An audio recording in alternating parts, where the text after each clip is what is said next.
Hi everyone, कैसे हैं आप सब। उम्मीद करता हूँ बहुत अच्छे होंगे। तो देखो, हमने लास्ट स्लाइड में, लास्ट वीडियो में हमने रीजंस फॉर सप्लाई तक खत्म किया था कि सप्लाई क्या होती है, उसके रीजंस क्या होते हैं, लॉ ऑफ सप्लाई के रीजंस क्या होते हैं, वो सब के बारे में। ठीक है। और जिसको भी कोई भी डाउट आ रहा है लास्ट वीडियो में, तो मेरे को कमेंट बॉक्स में जरूर बताना कि क्या डाउट आ रहा है और मैं और क्या चेंजेस करूं जिसके अंदर आपको और वीडियो अच्छा लगे। राइट, चलो तो आज का हम लोग टॉपिक शुरू करते हैं, movement along the supply curve. अब ये मूवमेंट क्या होती है और शिफ्ट क्या होता है, दो चीजें होती है, एक मूवमेंट होता है और अगली स्लाइड में हम लोग शिफ्ट की बात करेंगे। सबसे पहले हम लोग मूवमेंट की बात करते हैं। मूवमेंट होता क्या है, बहुत बेसिक सी बात है। कहता है कि quantity supplied of A commodity जब चेंज होती है, किसकी वजह से, प्राइस के चेंज होने की वजह से। प्राइस बढ़ रहा है तो सप्लाई बढ़ रही है, प्राइस घट रहा है तो सप्लाई घट रही है। तो सर ये प्राइस के चेंज होने की वजह से जब इस क्वांटिटी सप्लाइड चेंज होती है तो उसको बोलते हैं मूवमेंट। क्या बोल रहे हैं इसको, मूवमेंट। ये बहुत बेसिक टर्म है। मूवमेंट हमेशा वर्ड जब यूज करेंगे जब हम अपनी सप्लाई को चेंज कर रहे हैं due to change in prices. यहां तक बात समझ में आती है। ठीक है। उसके बाद अब इसको ग्राफिकली कैसे एक्सप्रेस करते हैं। जब मूवमेंट होती है ना, तो दो तरह की मूवमेंट होती है, एक तो अपवर्ड मूवमेंट होती है, एक डाउनवर्ड मूवमेंट होती है। अपवर्ड होने का मतलब होता है फैलना, दैट इज कॉल्ड एक्सपेंशन। और डाउनवर्ड होने का मतलब होता है कॉन्ट्रैक्शन, इसका मतलब संकुचन, कि वह छोटा हो रहा है। देखो कैसे, नेक्स्ट स्लाइड में आपको दिखेगा कि वो किस तरह से आगे जा रही है और किस तरह से नीचे। अब यहां पर लिखा है मूवमेंट। सर मूवमेंट दो तरह की होती है, एक एक्सपेंशन होती है, दूसरी कॉन्ट्रैक्शन होती है। राइट, इसी का कैप ढूंढ रहा था, कैप कहां चला गया। अब देखो एक्सपेंशन का मतलब क्या हुआ। अब यहां पर ये एक्सपेंशन इन सप्लाई लिखा हुआ है, इसका मतलब होता है कि जब प्राइस आपका बढ़ेगा तो आपकी क्वांटिटी सप्लाई भी क्या होगी, बढ़ेगी। फॉर एग्जाम्पल आपका प्राइस 1 था, क्वांटिटी सप्लाई 10 थी, प्राइस 2 होते ही क्वांटिटी सप्लाइड क्या हो गई सर 20 हो गई, बढ़ गई। इसका मतलब क्या हुआ, सेम ग्राफ पर, ये देख लो मैं आपको यहां दिखा देता हूं। सेम ग्राफ पर फॉर एग्जांपल ये प्राइस है, नीचे आपका क्वांटिटी सप्लाई रहता है एक्स एक्सिस पर, ये प्राइस 10 है, ये प्राइस 1 है, क्वांटिटी सप्लाई 10 है, फिर यहां पर 20 आ रही है, प्राइस यहां पर 2। ठीक है। इसी तरह से हम लोग बनाते हैं। पहले 1 पर मैंने कितना लिया, 10, प्राइस 1 होने पर क्वांटिटी सप्लाइड कितनी है, 10। जैसे ही मेरा प्राइस बढ़ा, क्या हुआ, जैसे ही मेरा प्राइस बढ़ा मेरी क्वांटिटी सप्लाइड भी क्या हो गई, बढ़ गई। मैं आपको दिखा देता हूँ।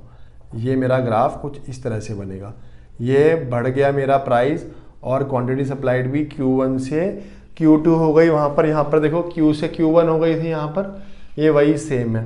तो यहाँ पर नेक्स्ट आपका पॉइंट आ गया। और जब ये देखो, और जब मैं इन पॉइंट्स को जोड़ूंगा तो यहां पर जो मेरा फर्स्ट पॉइंट था वो खिसक के किधर आ गया सर, वो मूव होकर के मेरा ऊपर की तरफ चला गया। तो ये एक ही लाइन पर बन रहा है, क्या हो रहा है, ये मूव।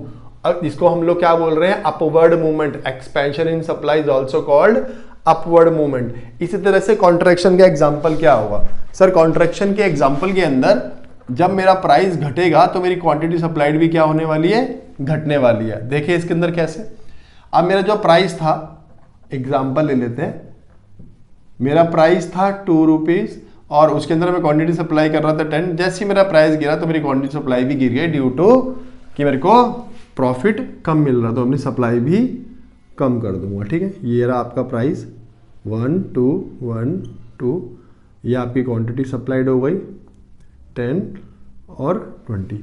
पहला क्या है, दो प्राइस पर कितनी क्वांटिटी सप्लाई कर रहा है सर, 20 की सप्लाई कर रहा है, यहां पर आ जाएगा, फाइन।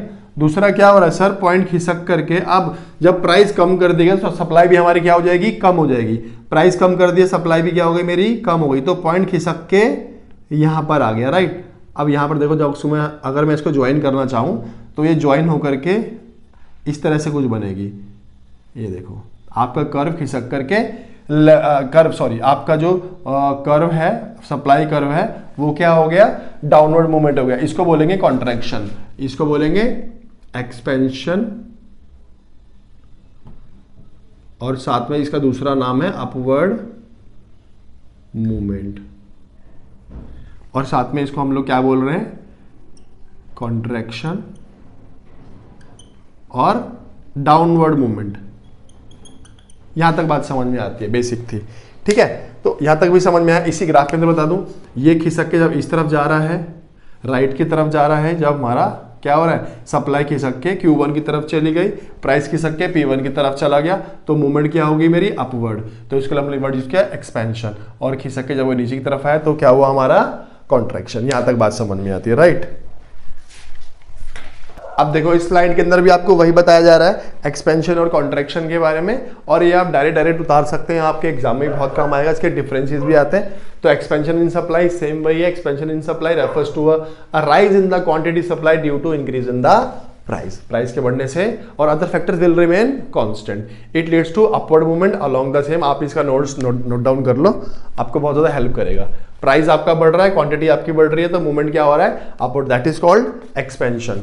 इससे पहले वाली स्लाइड में मैंने आपको कॉन्ट्रैक्शन ही बताया था, तो अब आपका कॉन्ट्रैक्शन का एग्जांपल भी सामने आ गया है। कॉन्ट्रैक्शन का मतलब क्या होता है कि आपके प्राइस का गिरना ड्यू टू, आपकी सप्लाई का गिरना due to change in prices, या प्राइस के गिरने पर जब आपकी सप्लाई गिरेगी तो आपको वो क्या बोलेंगे, कॉन्ट्रैक्शन इन सप्लाई। ये बहुत ज्यादा इजी है, एग्जांपल भी देख लो आप, इसी क्वांटिटी सप्लाई भी यहां पर गिर रही है, it leads to downward movement. इसको हम लोग एक चीज और, लास्ट में मैंने कॉन्ट्रैक्शन बताया था, इसके 3 नाम हो गए, contraction in supply, downward movement, और साथ में एक नाम और होगा डिक्रीज इन क्वांटिटी सप्लाइड। याद रखना, जब भी प्राइस में चेंज आने की वजह से सप्लाई में चेंज आता है तो वर्ड क्वांटिटी को लिखना जरूरी है। अभी देखो आगे हम लोग आएंगे, उसमें वर्ड यूज करेगा डिक्रीज इन सप्लाई, तो उसमें क्वांटिटी वर्ड यूज नहीं कर रहा, वहां पर देखते क्या चेंजेस आते हैं, राइट। ये ग्राफ भी हम ऑलरेडी अभी पिछले स्लाइड में पढ़ चुके हैं। अब देखो, अब आता है आपका शिफ्ट। शिफ्ट का मतलब क्या होता है, मूवमेंट का मतलब क्या, मैं मूव कर गया, एक ही लाइन पर मूव कर रहा हूं, जैसे रेल की पटरी होती है ना, हम उस पर मूव कर रहे होते हैं, सड़क होती है हम उस पर मूव कर रहे होते हैं, एक ही सड़क पर हम लोग मूव कर रहे हैं। शिफ्ट का मतलब होता है अब हमने सड़क ही बदल ली, क्या, अब हम इस पाथ से, इस सड़क से हम लोग शिफ्ट हो गए, दूसरी सड़क पर आ गए। क्लियर है। तो शिफ्ट का मतलब क्या होता है कि सर जो एक पाथ है उसको ही चेंज कर दिया। अब बड़ी बड़ी बात होता है, शिफ्ट का मतलब क्या होता है, यहां पर भी सप्लाई में ही चेंज आ रहा है, लेकिन पहले जो सप्लाई में चेंज आ रहा था वो आ रहा था प्राइस की वजह से, लेकिन यहां पर जो सप्लाई में चेंज आ रहा है ना, यहां पर चेंज आ रहा है अदर फैक्टर्स की वजह से। यहां पर प्राइस को क्या रखेंगे हम लोग, constant, that is called shift in supply. अब वहां पर हमने क्या यूज किया था sir, expansion, contraction, upward movement, downward movement. यहां पर क्या वर्ड यूज करने वाले हैं, increase in supply and decrease in supply, right. अब देखो इसको मैं आगे भी समझाता हूं, ये बहुत अच्छे नोट्स है, संदीप गर्ग में से लिया हुआ ये वाला पॉइंट। अब देखो, अब ये कैसे आता है, इंक्रीज इन सप्लाई। अब हम लोग क्या पढ़ रहे हैं, शिफ्ट पढ़ रहे हैं, ये बात ध्यान रखना, मूवमेंट हम पढ़ चुके हैं, अब हम लोग क्या पढ़ रहे हैं, shift. Increase in supply, supply में इंक्रीज हो रहा है due to change in the other factors, या ड्यू टू इंक्रीज और decrease in the other factors. यहां पर प्राइस विल रिमेन कांस्टेंट। अब यहां पर देखो प्राइस क्या है 20 और प्राइस है 20, यहां पर तो प्राइस चेंज कर ही नहीं रहे, और क्वांटिटी सप्लाइड क्या हो रही है, चेंज हो रही है। अब आप बोलोगे सर उस वाले ग्राफ के अंदर और स्केड्यूल के अंदर आपने प्राइस को और क्वांटिटी सप्लाई को दिखाया था, प्राइस में चेंज आ रहा था, तो यहाँ पर अदर फैक्टर्स क्यों नहीं दिखा रहे। हम इस ग्राफ के अंदर सिर्फ प्राइस और क्वांटिटी सप्लाई को ही लेके चलेंगे, जो हमारे मेन डिटरमिनेंट्स हैं। अदर फैक्टर्स को हम कभी भी शेड्यूल के अंदर नहीं दिखाते हैं। तो प्राइस रिमेन कांस्टेंट, फिर भी हमारी सप्लाई क्या हो रही है, चेंज हो रही है। जब भी ऐसा होता है उसको हम शिफ्ट करेंगे, उसको बोलेंगे कि ये सब सारा काम अदर फैक्टर्स की वजह से हो रहा है। अब यहाँ पर देखो, ये आपको नजर आ रहा होगा, फिर भी मैं आपको साइड में बना के दिखाता हूँ ये कैसे है। ये देखो, ये आपका प्राइस है, वहां पर कितना प्राइस दिखा रहा है 20, फाइन। अब नीचे क्या आता है, क्वांटिटी सप्लाइड। पहले क्वांटिटी सप्लाई 100 था, 150। देखो अगर मैं बहुत छोटा लिख रहा हूं तो आप इसको जूम इन करके देख सकते हैं, ठीक है, क्योंकि इतना ज्यादा स्पेस नहीं है मेरे पास, ये मैं लिख लूं यहाँ पर। अब 20 प्राइस के ऊपर मैं क्वांटिटी कितनी सप्लाई कर रहा हूँ सर, 100 यूनिट की क्वांटिटी सप्लाई कर रहा हूँ, और फिर 20 यूनिट्स पर ही मैं 150 की सप्लाई कर रहा हूँ। तो इसका मतलब क्या हुआ, सप्लाई खिसक रही है। क्या हो रही है, सप्लाई खिसक रही है। मैं अपनी जगह से उठ करके दूसरी जगह जा रहा हूँ, मेरा जो सप्लाई कर रहा हूँ वो ऐसा ही जाता है। अब मेरा जो नया सप्लाई कर्व बनेगा वो खिसक करके राइट वर्ड आ गया है। कैसा आ गया है हमारा, राइट वर्ड आ गया। अब जो शिफ्ट के अंदर है, इंक्रीज के साथ में हम लोग 2 वर्ड और यूज करेंगे, राइट वर्ड शिफ्ट और लेफ्ट वर्ड शिफ्ट।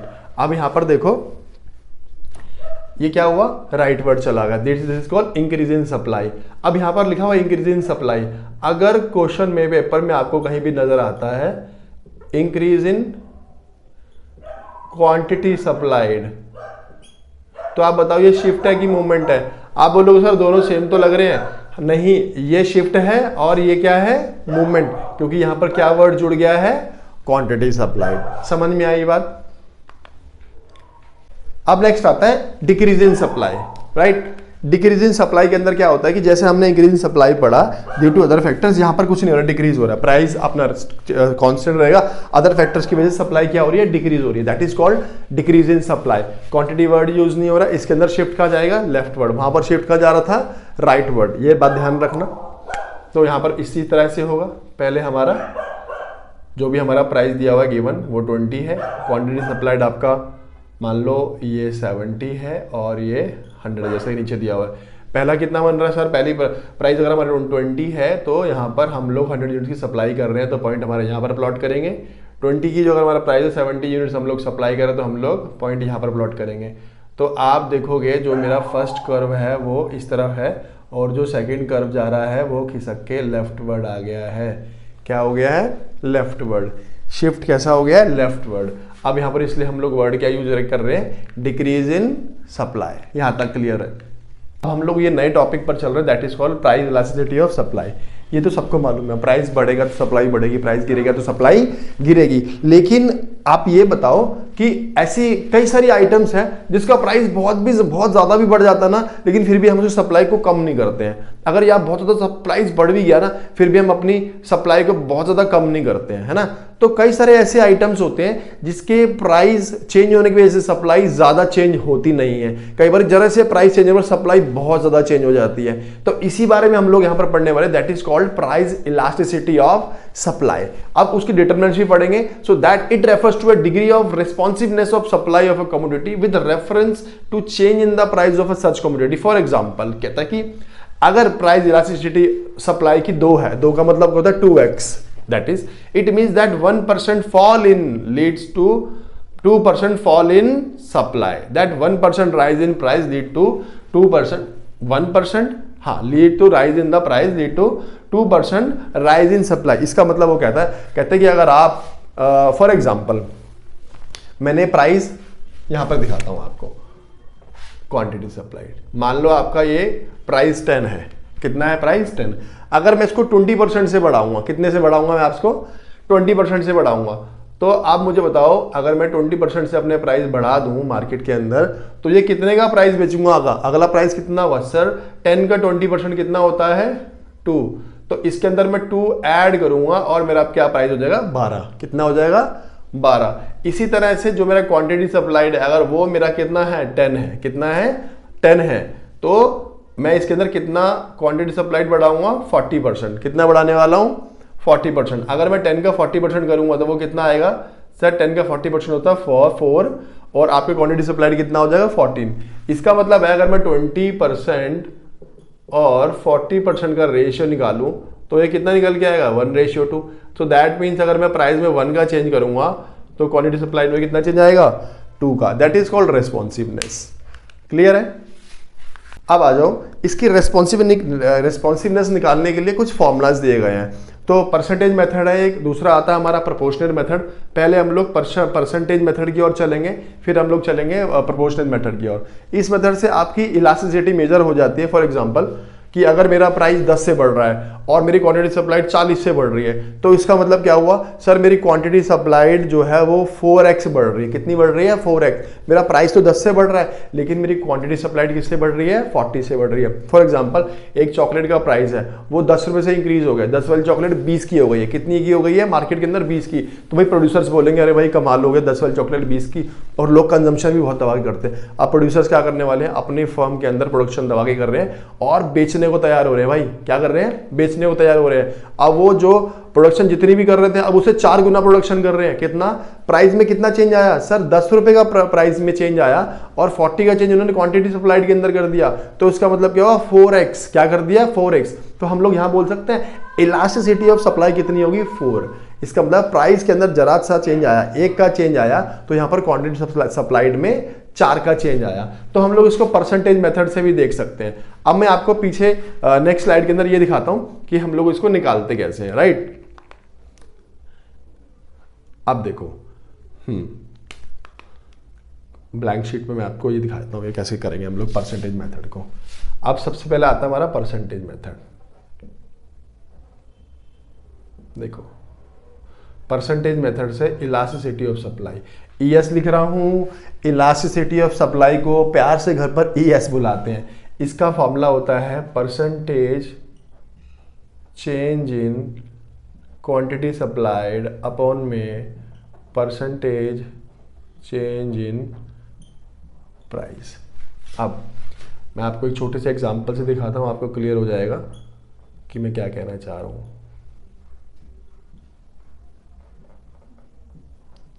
आपको ये एक स्केड्यूल गिवन है या क्वेश्चन जो भी होगा उसके अंदर आपको कुछ वैल्यूज गिवन होंगी, उससे आप स्केड्यूल बना लेना।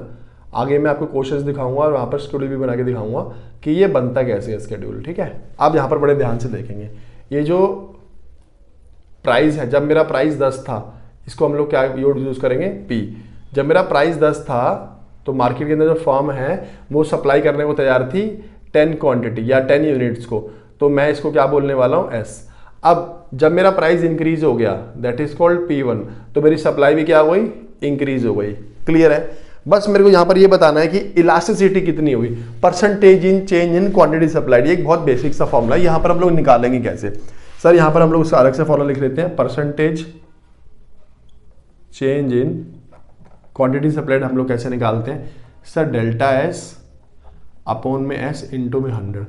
सर ये डेल्टा S क्या है, डेल्टा का मतलब होता है चेंज, डेल्टा का मतलब क्या होता है, चेंज इन सप्लाई। अगर मैं डेल्टा S की बात करूं, इसका मतलब होता है चेंज इन सप्लाई। अब ये चेंज इन सप्लाई कितना है, आप मुझे बताओ चेंज इन सप्लाई कितना है, फिर मैं निकाल दूंगा। सर S से S1 पहुंच गया, अब ये चेंज, अब यहाँ पर एक फॉर्मूला और लिखा हुआ है, बहुत सारे फॉर्मूले हैं इसके अंदर। यहाँ पर चेंज निकालते कैसे हैं, S1 minus S, S1 minus S। Sir जो चेंज आया है ना इसके अंदर वो आया 40 minus 10, that is called 30। Sir delta S निकल करके आ गया, हाँ जी निकल करके आ गया। आपके पास में डेल्टा S आ गया 30, हाँ जी आ गया। आपके पास में S है, हाँ सर S है हमारे पास में 10 और इंटू में 100। जब आप इसकी कटिंग करोगे, कट करोगे, तो वैल्यू आपकी कितनी निकल करके आएगी परसेंटेज के अंदर। चलो मैं आपको निकाल के आया था, 300 कितनी निकल करके आई आपकी 300%। यहाँ तक बात समझ में आई। अब इसी तरह से हम लोग क्या निकालते हैं, percentage change in price, same delta P upon में P इंटू में 100। डेल्टा P कितना चेंज आ रहा है, सर 10 से 20 हो गया। अभी पीछे से फॉर्मूला लिखा था डेल्टा S का, डेल्टा P का भी ऐसे आएगा, P1 माइनस P, तो 10 अपॉन में 10 इंटू में 100। कट करके दिखा देते हैं, वैल्यू कितनी आएगी 100%, ठीक है। तो आपके पास में दो वैल्यू आ गई हैं, एक आपका आ गया है percentage change in quantity supplied, that is called 300, percentage change in price that is 100। अब हम लोग यहाँ पर वैल्यूज को पुट कर देते हैं, क्या कर देते हैं, वैल्यूज को पुट कर देते हैं। तो मैं इस वाले फॉर्मूले को नीचे लेकर के आ रहा हूँ और इसकी वैल्यू पुट करते हैं, 300 परसेंटेज अपॉन में 100%, राइट। अब जब मैं इसकी कटिंग करूंगा तो यहाँ पर आंसर आएगा 3, तो दैट इज कॉल्ड इलास्टिसिटी। जो आपकी आई वो कितनी आई 3। इसका मतलब है कि अगर प्राइस में 1 का चेंज होगा तो क्वांटिटी सप्लाइड में 3 का चेंज होगा, that is called elasticity of supply calculated by percentage method, ठीक है। प्रोपोर्शनेट मेथड, आपने परसेंटेज मेथड से कैसे कैलकुलेट करना वो सीख लिया। अब आपका था प्रोपोर्शनेट मेथड। सर जो मैंने एग्जांपल पीछे लिखा था अब उसी को डायरेक्टली हम लोग यहाँ पर लिख रहे हैं। तो अब यहाँ पर एक बार एग्जांपल देख लो, यहाँ पर ईडी का एग्जांपल लिखा हुआ। जब हम लोग इलास्टिसिटी ऑफ डिमांड पढ़ रहे थे, यहाँ पर हम लोग पढ़ेंगे इलास्टिसिटी ऑफ सप्लाई। यहाँ पर कुछ चेंजेस हैं, बाकी कोई बात नहीं। यहाँ पर वही इलास्टिसिटी ऑफ सप्लाई, ईडी नहीं है यहाँ पर, ये आपका ईडी नहीं है, ये आपका ईएस ही है, ठीक है। तो ये आपका प्रोपोर्शनल मेथड है। अब मैं आपको दिखाता हूँ ये बना कैसे। परसेंटेज मेथड को हम लोग प्रोपोर्शनल मेथड में कैसे लेकर के आते हैं वो देखते हैं। अब यहाँ पर हमने ईएस के बारे में पढ़ा था, percentage change in supply, percentage change in price. अब मैं आपको बहुत बेसिक दिखाता हूँ। परसेंटेज चेंज इन सप्लाई का मैंने पीछे स्लाइड में, पीछे अभी 2 मिनट पहले आपको फॉर्मूला दिखाया था, that is called delta S upon में S इंटू में 100, डेल्टा P अपॉन में P इंटू में 100, ठीक है। अब मैं इसको 100 से 100 कट कर देता हूँ। अब मैं क्या इस वैल्यू को ऐसे लिख सकता हूँ, डेल्टा S, ये क्या डिवाइड में है ना, ये जो लंबी सी लाइन है क्या है, ये डिवाइड में है ना, तो मैं इसको ऐसे लिख सकता हूँ, डिवाइड डेल्टा पी अपॉन में पी। मैंने अभी कुछ भी चेंज नहीं करा। लेकिन अगर मुझे ये डिवाइड को मल्टीप्लाई बनाना हो, क्या करना हो मुझे, डिवाइड को मल्टीप्लाई बनाना हो, तो जो ये इसकी नेक्स्ट वैल्यू होती है, क्या ये जो नेक्स्ट वैल्यू होती है उसका रेसिप्रोकल हो जाता है, उसे हमें रेसिप्रोकेट करना पड़ता है।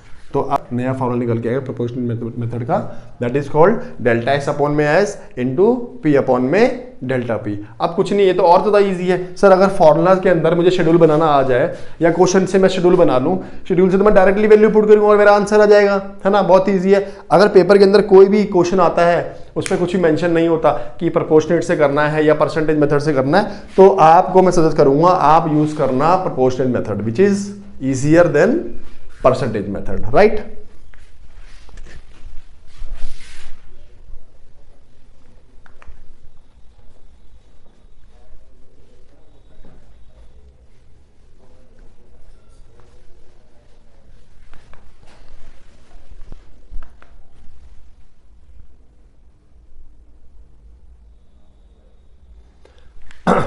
अब आपका आता है kind of elasticity of supply. इसका मतलब है कि प्राइस के चेंज होने पर सप्लाई की इलास्टिसिटी कैसे कैसे चेंज होती है, कितनी इलास्टिक होती है नहीं होती है ना।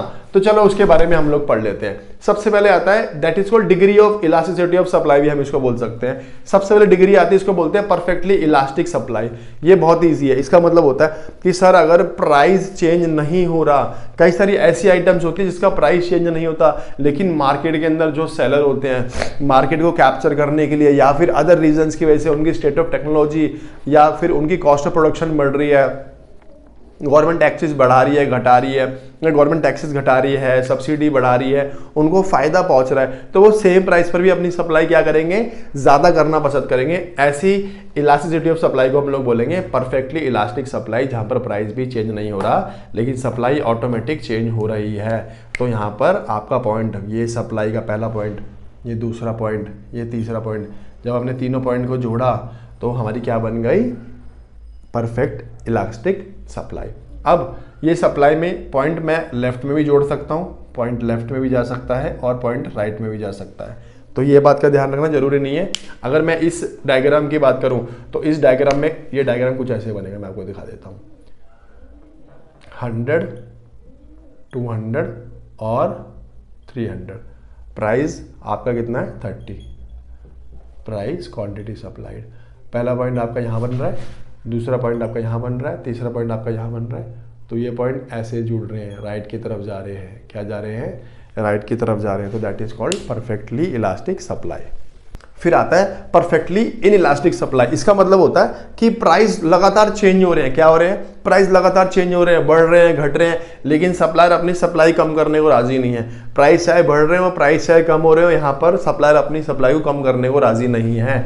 ऐसी सप्लाई को हम लोग बोलेंगे इलास्टिक। इलास्टिक का मतलब था, जैसे मान लो वुड है, वुड के अंदर क्या इलास्टिसिटी होती है, लकड़ी के अंदर खिंचाव होता है क्या, सर लकड़ी के अंदर कोई भी खिंचाव नहीं होता, लकड़ी को खींचेंगे तो लकड़ी टूट जाएगी, तो इसलिए लकड़ी के अंदर कोई भी खिंचाव नहीं हुआ, तो उसको हम लोग बोलेंगे यहाँ पर परफेक्टली इनइलास्टिक सप्लाई। डायग्राम में भी आपको बहुत बेसिक तरीके से दिख रहा होगा कि प्राइस विल रिमेन सेम। यहाँ पर मैं छोटा सा बना के दिखा देता हूँ। क्वांटिटी सप्लाइड आपकी क्या है, सेम, वो कितनी है, मान लो 20 है, प्राइस आपका बढ़ रहा है 20, 30, 40, प्राइस आपका क्या हो रहा है, बढ़ रहा है 20, 30, 40। पहला पॉइंट आपका यहाँ पर ही आएगा, दूसरा पॉइंट यहाँ आएगा, तीसरा पॉइंट यहाँ आएगा, तीनों को ज्वाइन करेंगे तो ये ऊपर की तरफ आएगा। अच्छा, इसके अंदर जो इलास्टिसिटी होगी वो कितनी हो गई, 0। अच्छा, पिछली स्लाइड में आपको एक पॉइंट बताना भूल गया था, वो क्या था सर, पिछली स्लाइड में आपको एक पॉइंट ये बताना भूल गया था कि एक बात और लिखनी है इसके अंदर, जब आप एग्जाम में लिखोगे सबसे पहले तो आपको इसके बारे में लिखना, प्राइस इलास्टिसिटी यहाँ पर क्या है, इनफाइनाइट। इनफाइनाइट का मतलब होता है कि सप्लाई चेंज हो ही जा रही है, हमें इलास्टिसिटी के बारे में पता ही नहीं है, तो ये पॉइंट बहुत जरूरी है। और दूसरा ये हमारा क्या रहेगा, पैरेलल टू एक्स एक्सिस, जो हमारी प्राइस परफेक्टली इलास्टिक सप्लाई है उसके अंदर आपका जो ग्राफ है वो रहेगा पैरेलल टू एक्स एक्सिस, ठीक है। और इसी तरह से जो आपका नेक्स्ट ग्राफ था, इसके अंदर जब आपका ES 0 हो जाता है, इलास्टिसिटी 0 हो जाती है, तो आपका ग्राफ कैसा हो जाता है, पैरेलल टू वाई एक्सिस। यहां पर याद रखना पैरेलल टू वाई एक्सिस कब होता है सर, जब परफेक्टली इन इलास्टिक सप्लाई हो, कोई भी इलास्टिसिटी इसके अंदर नहीं होती है, राइट। अब आता है highly elastic supply. Highly elastic का मतलब कहता है सर प्राइस में अगर 50% का चेंज आ रहा है तो सप्लाई में 100% का चेंज आ जाएगा। तो इसका मतलब चेंज जो प्राइस के अंदर आ रहा है उससे ज्यादा चेंज किसमें आ रहा है, सप्लाई में। अब यहां पर देख लो, जो आपका प्राइस है 15, 10 से 15 हो गया, राइट। अब यहाँ पर कितना परसेंटेज का चेंज आ रहा है, सर यहाँ पर अगर मैं बात करूँ 50% का चेंज आ रहा है। हम लोग वैल्यूज को नंबर में नहीं लेंगे, परसेंटेज में लेंगे। अगर मैं यहाँ पर सप्लाई की बात करूँ कितना चेंज आ रहा है, सर 100% का चेंज आ रहा है। तो हम ये कह सकते हैं जो चेंज इन सप्लाई है is more than that of percentage change in price. तो इसका ग्राफ भी बड़ा ध्यान से देखना है, इसका ग्राफ कैसे बनेगा। अगर आपने इसका ग्राफ गलत बनाया तो आपके एग्जाम में नंबर कटने के चांसेस बढ़ जाएंगे, ये बात ध्यान रखना। अब देखो प्राइस में जो चेंज आया है वो 50% का मान लो, ठीक है, और आपका सप्लाई में चेंज कितना आया, 100% का। आपको यहां पर शायद नजर नहीं आ रहा होगा, लेकिन मैं आपको इस स्लाइड में आपको बना के दिखा देता हूं यहां पर ये क्या कहना चाह रहा है। अब देखो, अगर मैं बोलूं प्राइस में क्या आ रहा है, कम चेंज आ रहा है, सप्लाई में ज्यादा चेंज आ रहा है, तो मैं ये कह सकता हूं कि सर ये जो ग्राफ है इसको फ्लैट बनाएंगे, ज्यादा फ्लैट। रीजन बता देता हूँ। मान लो आपका ये पॉइंट है और एक ये पॉइंट है, ये आपका प्राइस है, ये आपकी क्वांटिटी सप्लाई। प्राइस में चेंज आया और क्वांटिटी सप्लाई में चेंज आया। प्राइस में चेंज आया इतना सा, लेकिन क्वांटिटी सप्लाई में चेंज आया बहुत ज़्यादा। जैसे मान लो 10 से 40 हो गई और प्राइस 10 से 20 हो गया। आपको नज़र आ रहा होगा कि क्वांटिटी सप्लाइड में जो एरो है वो बड़ा है, प्राइस में जो एरो है वो छोटा है। वो होगा कैसे, जब कर्व को फ्लैट बनाओगे। बच्चे क्या करते हैं, मैं आपको अक्सर गलती बताता हूँ, बच्चे ऐसे बना देते हैं, ये तो बेसिक है सर, ये तो बराबर हो गया, इसमें तो कोई चेंज ही नहीं आएगा। तो आपको कर्व कैसे बनाना, फ्लैट। याद रखना, फ्लैट बनाना, लेटा हुआ बनाना। अगर आपने कर्व को फ्लैट नहीं बनाया तो ये मोर इलास्टिक नहीं कहलाएगा।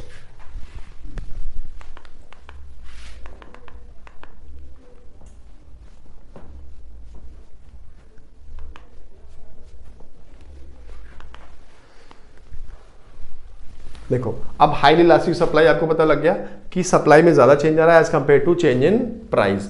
अब इसके लिए वर्ड होता है elasticity of supply more than one. क्या बोलेंगे इसको, हम लोग इसको मोर देन वन भी वर्ड यूज कर सकते हैं, ठीक है। चलो, अब आपका नेक्स्ट आता है लेस इलास्टिक सप्लाई। जैसे हमने मोर पढ़ा था, यहां पर लेस है। प्राइस में कितना चेंज आ रहा है, सर प्राइस में चेंज आ रहा है 50% का। कितना चेंज आ रहा है, 50% का, लेकिन सप्लाई में चेंज आ रहा है 100% का। ये गलत है, ठीक है। मान लो इसको हटा देते हैं, लेस इलास्टिक सप्लाई में इसको हटा देते हैं। प्राइस में चेंज आ रहा है 50% का, और यहां पर हम लोग लिख लेते हैं इसको 120। कितना लिख लेते हैं, 120। तो आपका जो सप्लाई में चेंज आ रहा है वो कितना आ रहा है, 20%। इसका मतलब है प्राइस में ज्यादा चेंज आ रहा है, सप्लाई में क्या आ रहा है, कम चेंज आ रहा है। तो इसलिए हम लोग क्या बोलेंगे, लेस इलास्टिक, या हम लोग इसको बोल सकते हैं less than one. Less than one. इस केस के अंदर, जैसे अभी पिछली स्लाइड के अंदर, पिछले 2 मिनट पहले मैंने जो आपको सप्लाई का कर्व दिखाया था, उसके अंदर उनका फ्लैटर दिखाया था। कैसा दिखाया था, फ्लैटर। अब यहाँ पर करीबन हम लोग इसको टिल्टेड दिखाएंगे, बिल्कुल लाइक स्ट्रेट लाइन। वो कैसा था सर, वो अगर मैं बात करूं तो वो लेटा हुआ था, उसका जो कर्व था वो करीबन ऐसे ऐसे आ रहा था, ठीक है। तो मैं आपको दिखाया था ये कैसे बनेगा। ये प्राइस और ये रहे सप्लाई प्राइस। प्राइस देखो कितना बढ़ गया, सप्लाई कितनी बढ़ गई, सर सप्लाई कम बढ़ी है, प्राइस में चेंज क्या आ रहा है, ज्यादा आ रहा है। तो that is called less elastic supply, ठीक है। अब नेक्स्ट,